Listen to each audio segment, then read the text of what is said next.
శ్రీ సచ్చిదానంద సమర్థ సద్గురు సాయినాథ్ మహారాజ్ కీ జై. ముందుగా సాయి భక్తులందరికీ నమస్కారం అండి. వీడియో చూస్తున్న ప్రతి ఒక్కరిపైన ఆ సాయినాథుని ఆశీస్సులు ఉండాలని, బాబా గారి భక్తులందరూ ఎప్పుడూ కూడా ఆనందంగా సంతోషంగా వారి జీవితాన్ని గడపాలని మనస్ఫూర్తిగా కోరుకుంటూ ఈ వీడియోని స్టార్ట్ చేస్తున్నాను ఫ్రెండ్స్. ఈరోజు వీడియోలో బాబా గారు తన బిడ్డలతో ఈ విధంగా చెప్తూ ఉన్నారండి. బిడ్డ, ఎంతగా చెబుతున్నా నీ ఆలోచన విధానం మారడం లేదా? అయితే ఈ సందేశంలో నీకు సమాధానం చెబుతాను, శ్రద్ధగా విను. నీ ఆలోచనలకు తప్పకుండా సమాధానం దొరుకుతుంది తల్లి అని బాబాగారు అంటూ ఉన్నారండి. ఈరోజు బాబాగారు తన బిడ్డలను అడుగుతూ ఉన్నారు, నేను ఇన్ని సందేశాలు చెబుతూ ఉన్నా, ఇంత ఎక్కువగా బిడ్డను ఆలోచించవద్దు, బాధపడవద్దు అని చెబుతూ ఉన్నా సరే మీ ఆలోచనలను మరల్చుకోలేకపోతూ ఉన్నారా? ప్రతిసారి ఒక్క విషయం గురించి ఆలోచిస్తూ బాధపడుతూ ఉన్నారా? అయితే ఈ సందేశంలో నీ ప్రశ్నలకు సమాధానం దొరుకుతుంది తల్లి అని బాబాగారు అంటూ ఉన్నారు. ఇక ఆలస్యం చేయకుండా బాబాగారు తన బిడ్డలతో ఏం చెప్పాలనుకుంటున్నారు ఆ తండ్రి మాటలలోనే విని తెలుసుకుందామండి. బాబాగారు ఈ విధంగా అంటూ ఉన్నారు, బిడ్డ, నేను ఎంతగా సముదాయించినా నీ ఆలోచనలు మారడం లేదు కదా. ఈరోజు నీతో మాట్లాడడానికే వచ్చానమ్మా, ఏ కారణం లేకుండా కాదు. నీ మనసులో నుండి వచ్చినటువంటి పిలుపు నన్ను ఈరోజు కదిలించింది. కాసేపు నీ మనసుని ప్రశాంతంగా ఉంచుకో. ఈ క్షణంలో నువ్వు వినబోతున్నటువంటి మాటలు అసలు సాధారణమైనవి కానే కావు. ఇవి నీ హృదయాన్ని తాకి నీ ఆలోచనలను పూర్తిగా మార్చి నీ జీవితాన్ని ఒక కొత్త దిశలో నడిపించేటువంటి శక్తిని కలిగించే మాటలు. కాబట్టి ఇప్పుడు నేను నీ ముందుకు ఒక తండ్రిగా, ఒక తల్లిగా వచ్చానమ్మా. నిన్ను శాసించడానికి కాదు, నిన్ను అర్థం చేసుకోవడానికి, నీకు మంచి మార్గం చూపించడానికి ఈ మాటలు నీకు చెబుతూ ఉన్నాను. బిడ్డ, చూడు, నీ మనసులో మాటలు ఇవే కదా. ఎందుకు నా జీవితంలో ఇన్ని కష్టాలు ఇచ్చావు తండ్రి? నేనేం తప్పు చేశాను? ఎందుకు నాకే ఇన్ని కష్టాలు? ఎందుకు నన్ను భగవంతుడు ఇలా పరీక్షిస్తూ ఉన్నారు? నువ్వు అడిగినటువంటి ప్రశ్నలన్నీ కూడా నేను విన్నానమ్మా. ఇవే కదా నీ ప్రశ్నలు. నిన్ను సమాధానపరచడానికే ఈరోజు నీ ముందుకు వచ్చాను బిడ్డ. నువ్వు ఒంటరిగానే ఏడుస్తూ ఉన్నావు బిడ్డ. ఎన్నో నిద్రలేని రాత్రులను గడిపావు. ఆ రాత్రులు నేను చూశానమ్మా. నీలో ఉన్న బాధ నాకు తెలుసు. కానీ ఈరోజు నేను నీ బాధను తగ్గించడానికే వచ్చాను బిడ్డ. నీ హృదయాన్ని ఓపిక పట్టుకొని నిన్ను వెలుతురు వైపుకు నడిపించడానికే వచ్చాను. చూడు బిడ్డ, నీ కన్నీళ్ళు నాకు కొత్తవి కావు. యుగాలుగా అనేక రకాలుగా ఈ ప్రశ్నలు నిన్ను వెంటాడుతూనే వచ్చాయి. అర్థం కాలేదా? జాగ్రత్తగా విను. నీ బాధ అనేది శాపం కాదు తల్లి, అది నీ ఆత్మకు ఇచ్చినటువంటి పరివర్తన. జీవితం ఒక నది లాంటిది. అందులో ప్రతి అల, ప్రతి ప్రవాహం నీ గత కర్మల ప్రతిబింబమే. నిన్ను తాకినటువంటి ప్రతి బాధ, ప్రతి అడ్డంకి నీ ఆత్మశుద్ధి కోసమే. నువ్వే ఎంచుకున్నటువంటి మార్గం, నీకు అనిపించేటువంటి ఈ అన్యాయం, నిజానికి అవి నిన్ను మరింత ఎక్కువగా, అంటే కష్ట నష్టాలను దాటించేందుకే బిడ్డ. కాలం అనేది ఒక్కొక్క రకంగా ఒక్కొక్క రోజు నిన్ను పరీక్షిస్తూ వచ్చింది. ఒక్కసారి ఆలోచించు. ఒక విత్తనం నేలలో పాతిపెట్టినప్పుడు అది చీకటిలో ఉంటుంది కదా. అది బాధగా ఉంటుంది కదా బిడ్డ. అది బాధగా అనిపిస్తుంది కదా. కానీ అదే చీకటి దానిని మొలకగా మారుస్తుంది. అలాగే నీ బాధ కూడా నిన్ను కొత్త రూపంలో పుట్టించడానికి వచ్చినటువంటి శక్తి. బాధను ద్వేషించవద్దు. దాన్ని చూసి పరమేశ్వరుడే బహుమతి ఇచ్చాడని చెప్పి స్వీకరించు. ఎందుకంటే ప్రతి కన్నీటి బొట్టులో ఒక జ్ఞానం ఉంటుందమ్మా. ప్రతి కష్టంలో ఒక మార్గం ఉంటుంది తల్లి. చూడు, నీలో చాలా మంచి, ఎన్నో రకాల విపరీతమైనటువంటి అనుకూలమైనటువంటి ఆలోచనలు ఉన్నాయి తల్లి. కానీ వాటిని నువ్వు బయటకు రానివ్వటం లేదు. ఎప్పుడూ కూడా వ్యతిరేకమైన ఆలోచనలు చేస్తూ ఉన్నావు. జీవన బాధలను, అపజయాలను ఎన్నో రకాలుగా దాటుకున్నావు. కానీ అదృష్టం పెట్టినటువంటి కొత్త పేరు మాత్రమే నీ ప్రతి ఆలోచన, ప్రతి మాట, ప్రతి పని బ్రహ్మాండంలోకి ఒక విత్తనంలా రాబోతోంది. అర్థం కాలేదా?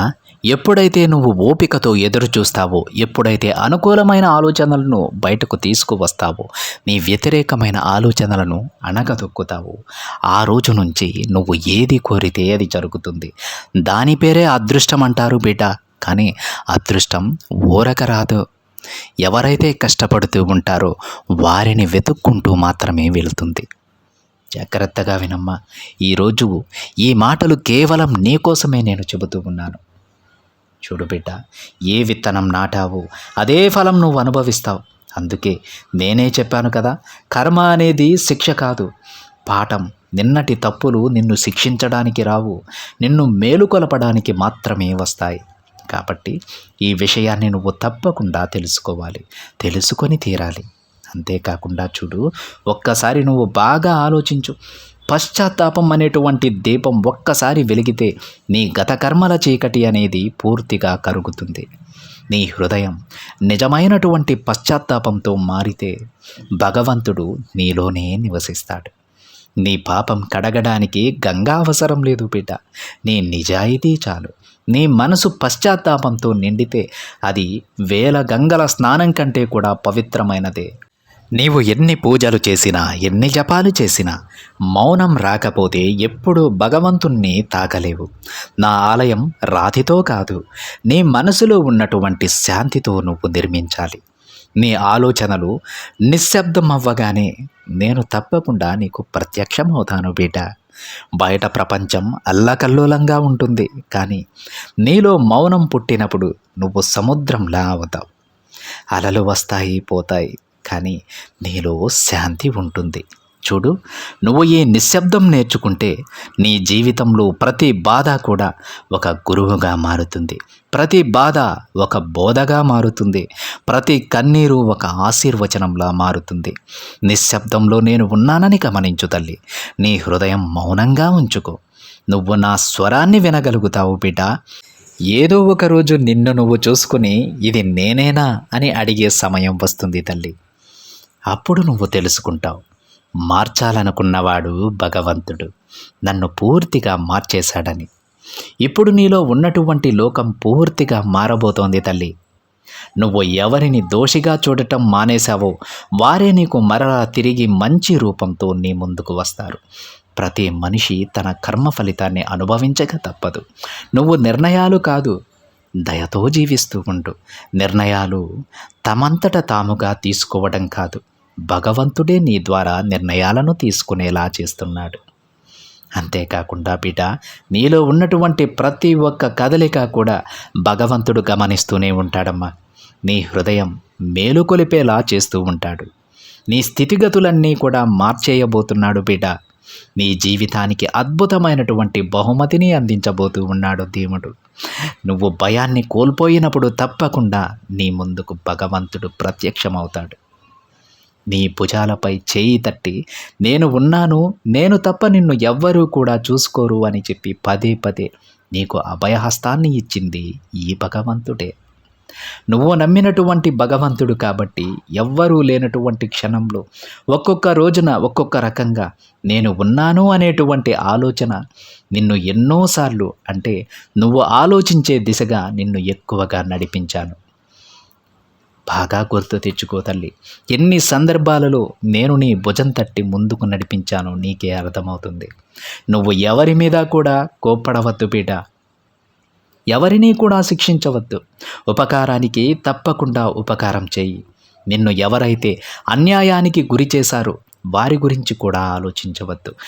నీ జీవిత పాఠానికి పాత్రదారులు మాత్రమే వాళ్ళు అని తెలుసుకో. లేకపోతే ఈరోజు నువ్వు తప్పకుండా ఒక మార్గంలో ఉండేవాడివి కాదు. ఎవరైతే నిన్ను అవమానపరిచారో, ఎవరైతే నిన్ను నిందించారో వాళ్ళందరి ముందు కూడా నువ్వు తలెత్తుకునేటువంటి విజయాన్ని నీకు తప్పకుండా నేను పరిచయం చేస్తాను బిడ్డ. అంతేకాకుండా ఒక్కొక్కసారి నువ్వు ఆలోచిస్తూ డీలా పడిపోయినటువంటి ప్రతిసారి కూడా నిన్ను నిద్ర నుండి బయటపడేసేలా ప్రతిసారి నేను కష్టం నుండి బయటపడేస్తూనే ఉన్నాను. నువ్వు ఎవరికైనా సహాయం చేసినప్పుడు అది నీ గత కర్మలకు నయం చేసే ఔషధం అవుతుందని గుర్తుపెట్టుకో. వృద్ధునికి నీరివ్వు, ఆకలితో ఉన్నవారికి అన్నం పెట్టు, విషాదంలో ఉన్నవారికి ఓదార్పు మాటలు చెప్పు. అవి చిన్న పనులైతే కావు తల్లి, అవి ఆత్మశుద్ధి యజ్ఞాలు. ప్రతి సహాయం నువ్వు చేస్తున్నప్పుడు నీ ఆత్మ నుండి ఒక పాపరేణువు తొలగిపోతూ ఉంటుంది. నువ్వు ఎవరి మీద ప్రేమ చూపినా అది కేవలం భావం కాదు, అది పరమేశ్వరుడి యొక్క రూపం అనుకో. నీవు వ్యక్తం చేస్తున్నటువంటి ప్రతి ఒక్క మాట కూడా చెడ్డవారిని ద్వేషించకుండా ప్రేమగా చూసుకో. ఇలాంటివి నువ్వు చేసినప్పుడు నిజమైనటువంటి భక్తి నీలో నిండిపోతుంది. మంచి మనసుతో నీవు ఎన్నో రకాలుగా పాపకర్మల నుండి బయటపడిన వానివవుతావు. నువ్వు ప్రతి మనిషిలో భగవంతుని రూపాన్ని చూడగలిగితే అదే నీ పాపభారం కడిగేటువంటి పవిత్ర గంగగా మారుతుందమ్మా. అదే ప్రార్థన అవుతుంది తల్లి.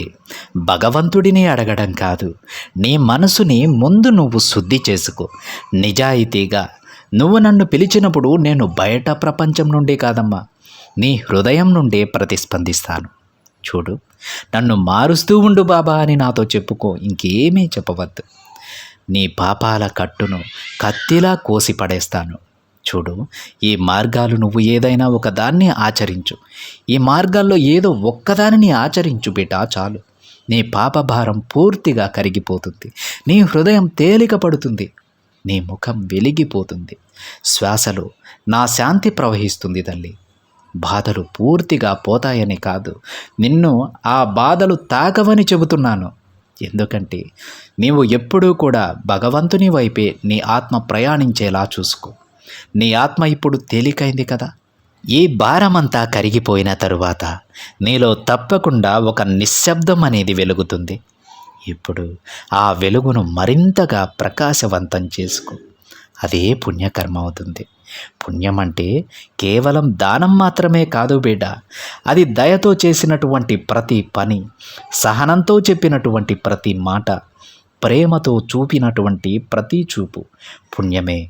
ఇవన్నీ కూడా నీ చేతుల ద్వారా నువ్వు చేసిన వాడివి అవుతావు. నీ ఆలోచనలన్నీ కూడా పూర్తిగా కదులుతాయి. నీవు స్వచ్ఛమైన ఆలోచనలతో, మంచి మనసుతో చేసినటువంటి సహాయం, చెప్పిన మాట ఒక చిన్న పుణ్యకర్మ రూపంలో ఒక చిన్న దీపంలా వెలుగొందుతుంది. కానీ చెడ్డ మనసుతో, చెడ్డ ఆలోచనలతో చేసినటువంటి ఎటువంటి సహాయం కూడా నీకు దేనికి కూడా పనికిరాదు, గుర్తుపెట్టుకో. అందుకే చేసే సాయం చిన్నదైనా సరే పూర్తి మనస్ఫూర్తిగా చేయి. ప్రశాంతమైన మనసుతో చేయి. మంచి ఆలోచనలతో చేయి. అదే కొండంత పుణ్యంగా మారి నిన్ను వెంటాడుతుంది. అర్థమవుతుందా బిడ్డ? అలాగే నువ్వు ఒక మంచి ఆలోచన చేసినా అది నీకు పుణ్యం వెలకట్టలేనిదిగా పరిపక్వత చెందుతూ ఉంటుంది. కాబట్టి మాట అనేది ఒక అస్త్రం అవుతుంది బిడ్డ. నువ్వు ఎవరితోనైనా కానీ దయతో, కరుణతో మాట్లాడు. అది వారి హృదయంలో ఒక శాంతి విత్తనంలా నాటుకుంటే అది తప్పకుండా నీకు మంచి పుణ్యకర్మ చేసినట్టుగా అవుతుంది. ఎందుకంటే మాటలే కర్మగా మనకు తిరిగి వస్తాయి. కాబట్టి ప్రతిరోజు మంచి పనులు, మంచి మాటలు మాట్లాడి చూడు. నువ్వు నీకు తెలియకుండానే పుణ్యకర్మ సాగరంలో తేలియాడుతూ ఉంటావు. పుణ్యం అంటే పెద్ద పెద్ద పనులు చేయవలసిన పని లేదమ్మా. చిన్న చిన్న సహాయాలు చాలు, చిన్న చిన్న మాటలు చాలు. హృదయపూర్వకంగా చేసినవే నువ్వు ఎవరికైనా కానీ చిరునవ్వు తెప్పించేటువంటి ప్రతి ఒక్క పని, వారి మొహంలో ఆనందం చూసేటువంటి ప్రతి ఒక్క పని కూడా నీకు పుణ్యకర్మగా మారుతుంది. అనాథ పిల్లాడికి పుస్తకం ఇస్తే అది పుణ్యం. అడవిలో పక్షికి నీళ్లు పెడితే అది పుణ్యం. ఎందుకంటే దయ అనేది నా స్వరూపం. దయతో చేసినటువంటి ప్రతి పని నా పూజే అవుతుంది. నువ్వు మనస్ఫూర్తిగా నన్నొక్కసారి స్మరించు. అదే క్షణానికి ఒక పుణ్య జ్యోతి వెలిగించాలనేటువంటి ఒక మంచి నిశ్శబ్దం నీలో ఆవహిస్తుంది. నా యొక్క ప్రతి మాట కూడా ఈరోజు నువ్వు వింటున్నావంటే అది అసలు యాదృచ్ఛికం మాత్రం కాదు బిడ్డ. ఈరోజు నేను నీకు ఈ మాటలు ఎందుకు వినిపిస్తున్నానంటే నీ పుణ్యకర్మలు మరింత రెట్టింపు కావాలి. నీ ఆలోచనలో మార్పు రావాలి. నువ్వు చేసేటువంటి ప్రతి పని కూడా పుణ్యక్షేత్రంలో వెలగాలి. కృతజ్ఞత అంటే నా కోసం పూజలు పెట్టడం కాదు, భక్తి జీవితాన్ని పూలదండగా మార్చి నాకే సమర్పించడం. చూడు, ఇలా పుణ్యకర్మలు చేసుకుంటూ పోతే నీ జీవితం ఒక దీపావళిలా వెలుగుతుందమ్మా. నీ చుట్టూ ఉన్న చీకటి అనేది అస్సలు నీ కంటికి కూడా కనిపించదు. నీ నుండే వెలుగు వ్యాపిస్తుంది. నీ కర్మలు నీ భవిష్యత్తును తీర్చిదిద్దుతాయి. నీ పుణ్యం నీకు రక్షణ కవచంలా అవుతుంది. ఆ కవచం నిన్ను కష్టాల నుండి కాపాడుతుంది బిడ్డ. పాపం నిన్ను ఎన్నటికీ కూడా తాకదు, బాధ పెట్టదు, భయపెట్టదు. ఎందుకంటే నువ్వు నాలోనే నడుస్తూ ఉన్నావు కాబట్టి, నేను నీలోనే నివసిస్తున్నాను కాబట్టి. ఇప్పుడు ఈ మాటలు నీకు ప్రతి ఒక్కటి అవసరం లేదని నువ్వు అనుకోవద్దమ్మా. చూడు, నా మాటలు నువ్వు ఎక్కడ ఉన్నా నా దృష్టి మాత్రం నీ మీదే ఉంటుంది. జ్ఞాపకం ఉంచుకో బిడ్డ, జీవితం యాదృచ్ఛికం కాదు. అది కర్మ అనే పుస్తకంలో రాసినటువంటి భగవంతుడు లేఖనం. బాధ నీ శత్రువు కాదు. అది నిన్ను మరింత ఎక్కువగా తృప్తిని ఇవ్వడానికి, మంచి శక్తిని ఇవ్వడానికి భగవంతుడు నీలో కాంతిని తాకేలా చేస్తూ ఉన్నాడంతే. నీవు నన్ను దర్శించడమే కాదు, సాక్షాత్తు నువ్వే నిజంగా భగవంతుని అవతారం అవుతావు. ఇవన్నీ కూడా ప్రతి ఒక్కటి చేసుకుంటూ ఉండు. నీలో వచ్చినటువంటి మార్పు అనేది తప్పకుండా నీ కళ్ళ ముందే నిలబడుతుందమ్మా. అంతేకాకుండా ఇవన్నీ కూడా ఆచరించమని ఎందుకు చెబుతున్నానో తెలుసా? ముందు నీ కర్మలు అనేవి ఒక్కొక్కటిగా నువ్వు తీర్చిదిద్దుకుంటూ వస్తే పుణ్యకర్మలు అనేవి మరింత ఎక్కువగా నీ ఖాతాలో పడతాయి. అప్పుడు నువ్వు ఏం చేసినా కూడా అది గొప్పగా అదృష్టం తెచ్చిపెట్టేలా అవుతుంది. నువ్వు వేసేటువంటి ప్రతి అడుగు కూడా విజయానికి దారి చూపిస్తుంది. ఇలా ఒక్కొక్క రోజు ఒక్కొక్కసారిగా నువ్వు చేసేటువంటి ప్రతి పని, అది చిన్నదైనా సరే, నీకు ఎన్నో పాఠాలను, ఎన్నో మంచి కర్మలను, ఎన్నో పుణ్యాలను తెచ్చిపెడుతుంది. నిజమైనటువంటి ప్రేమ తప్పకుండా నేను నీకు ఇవ్వాలనుకుంటూ ఉన్నాను బిడ్డ. ఆ భావనతోనే ఈరోజు ఈ సందేశాన్ని నీకు వినిపించాను. ఏ సహాయం కోసమైతే, ఏ శుభవార్తల కోసమైతే, ఏ జీవితం అయితే నువ్వు కోరావో అదే జీవితాన్ని నీకు ప్రసాదించబోతూ ఉన్నానమ్మా. అయితే ముందు నీ ఆలోచనలో మార్పు రావాలి. నీ ఆలోచనలన్నీ కూడా పూర్తిగా ఏవైతే వ్యతిరేకమైనటువంటి ఆలోచనలు చేస్తూ ఉన్నావో ఆ ఆలోచనల నుండి నువ్వు బయటపడాల్సి ఉంటుంది. తప్పకుండా ఇప్పుడు నేను చెప్పినటువంటి ప్రతి పనిని కూడా ఆచరించే విధంగా నీ మనసుని మరింత ఎక్కువగా నువ్వు ప్రేరేపించాలి. అలాగే తప్పకుండా ప్రతిరోజు కూడా దైవనామ స్మరణ చేసుకోవాలి. మనకు ఇచ్చినవాడు, అలాగే మనల్ని కాపాడుతున్నవాడు, మనల్ని పుట్టించినవాడు ఆ భగవంతుడు. ఆయనకు ప్రతి నిమిషము కూడా కృతజ్ఞత చెప్పుకోవాలి. కృతజ్ఞత భావంతో ఉండాలి. మనకి ఈరోజు ఇది కల్పిస్తేనే భగవంతుడు ఉన్నాడు అని చెప్పి ఎప్పుడూ కూడా అనుకోకూడదమ్మా. అది చాలా పెద్ద తప్పు. ఈరోజు ఎలా ఉన్నా కానీ భగవంతుడు నన్ను నడిపిస్తూనే ఉంటాడు అనే ధీమా మన మనస్సులో కలగాలి. రేపు ఎలా ఉన్నా కానీ భగవంతుడే ఉన్నాడు అనేటువంటి నమ్మకంతోనే నువ్వు ఉండాలి. నిన్ను ఎంతగా ప్రేమిస్తున్నాడు భగవంతుడు నీకు తెలుసా బిడ్డ? నువ్వు అడగకుండానే నీకు ఎన్నో ఇస్తూ ఉన్నాడు. ఒక్కసారి నీ మనసును అడిగి చూడు. భగవంతుడు నీకు ఏమిచ్చాడనేది నువ్వు అనుభూతి చెందుతావు. ఈరోజు తప్పకుండా నీ స్వప్నంలో నా దర్శన భాగ్యం నీకు కలగబోతోంది బిడ్డ. నీకు అనిపిస్తుంది, నేను నిన్ను తాకినట్లుగా అనిపిస్తుంది, నీవు నా ఒడిలో నిద్రిస్తున్నట్లుగా ఒక అనుభూతి పొందుతావు. ఇవన్నీ కూడా నీకు అనిపిస్తే తప్పకుండా నువ్వు రేపటి రోజున నీ మనసులోనైనా కానీ నాకు కృతజ్ఞతలు చెప్పుకుంటావు. నేను చేసినటువంటి చమత్కారం నిన్ను ఎంతగా మరింత ఎక్కువగా పరిపక్వత చెందే విధంగా ఉంటుందో నువ్వే తప్పకుండా తెలుసుకుంటావమ్మా అని బాబాగారు అంటూ ఉన్నారండి. ఈ విధంగా ఈరోజు బాబాగారు తన బిడ్డల జీవితంలో జరగబోయేటువంటి తాను జరిపించబోయేటువంటి గొప్ప గొప్ప విషయాలను ఎన్నో ఈరోజు మనతో పంచుకున్నారండి. అదేవిధంగా తన బిడ్డలు ఏం చేయాలో, ఎలాంటి పుణ్యకర్మలు చేసి వారి పాపకర్మల నుంచి బయటపడాలో, వారి జీవితాన్ని వాళ్ళు ఏ విధంగా మార్చుకోవాలో కూడా బాబాగారు తన బిడ్డలకు చాలా జాగ్రత్తగా చెప్పారు. అందుకే బాబాగారు అంటూ ఉన్నారు, ఏది కూడా యాదృచ్ఛికంగా జరగదు. నేను చెప్పినటువంటి ఇన్ని మాటలలో ఈ ఒక్క మాట అయితే నాకు అవసరం లేదు, ఇది నాకు సంబంధించింది కాదు అని ఎప్పుడు అనుకోవద్దు, ఎవ్వరూ అనుకోవద్దు. ప్రతి ఒక్క మాట ఇది మీ దాకా వచ్చిందంటే ఇది మిమ్మల్ని ఉద్దేశించి మాత్రమే నేను చెబుతున్నానని బాబాగారు ప్రతి బిడ్డకి కూడా చెబుతూ ఉన్నారండి. కాస్త జాగ్రత్తగా ఉండండి. బాబాగారి మాటలను ఆచరించడంతో చాలండి. ఆ తండ్రి ఎలా నడవమంటే అలా నడిస్తే చాలు, మన జీవితం మనకు నచ్చినట్లుగా మారిపోతుంది. అర్థమైందా ఫ్రెండ్స్? ఇదండి ఈరోజు బాబా గారి సందేశం. ఈ సందేశం కనుక మీకు నచ్చినట్లయితే ఒక చిన్న లైక్ చేయండి ఫ్రెండ్స్. మరింత మంది మన బాబా గారి బిడ్డలకైతే ఈ సందేశాన్ని షేర్ చేయండి. మొదటిసారిగా ఛానల్ని చూస్తున్న వాళ్ళైతే తప్పకుండా సబ్స్క్రైబ్ చేసుకుని పక్కనే ఉన్న బెల్ ఐకాన్ని యాక్టివేట్ చేయండి. మరొక బాబా గారి సందేశంతో మరొక వీడియోలో కలుద్దాం. అంతవరకు ఓం సాయిరామ్.